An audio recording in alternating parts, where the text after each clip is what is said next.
स्वागत. पाहूयात आजच्या ताज्या घडामोडी. नुकताच नव्याने जीर्णोद्धार झालेल्या मल्लिकवाड येथील बागेतील महालक्ष्मी मंदिराला मरगुबाई मिरग यात्रा कमिटीकडून नुकताच तिजोरी भेट देण्यात आली. यावेळी मंदिर कमिटीकडून आभार मानण्यात आले. गेल्या काही दिवसांपूर्वी येथील महालक्ष्मी मंदिराचा जीर्णोद्धार झाला असून येथील महालक्ष्मी देवीला परिधान करण्यात येणारी कपडे व मंदिराचे इतर साहित्य ठेवण्यासाठी मंदिरात तिजोरीची गरज होती. ही बाब लक्षात घेऊन नुकताच पार पडलेल्या मरगुबाई मिरग यात्रेच्या नियोजन बैठकीत महालक्ष्मी मंदिराला तिजोरी भेट देण्याचा निर्णय घेण्यात आला होता.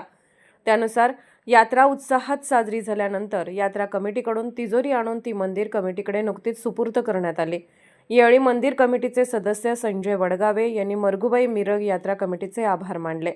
यावेळी सिद्धू सुतार, अण्णासो केरुरे, सदाशिव करजगे, पोपट कुन्नुरे, शशिकांत लोहार, नितीन बाकडे, संजू घाटे, महालक्ष्मी मंदिर समितीचे संजय वडगावे, प्रवीण हरोले, बंडा मुल्ला, सुजाता केरुरे, संगीता निचिते, गीता वडगावे यांच्यासह नागरिक उपस्थित होते. SB न्यूजसाठी अण्णासाहेब केरुरे. राजकीय, सामाजिक, आर्थिक असा सर्व घडामोडींचा आढावा पाहायला विसरू नका SB न्यूज चॅनल आणि नक्कीच सबस्क्राईब करा.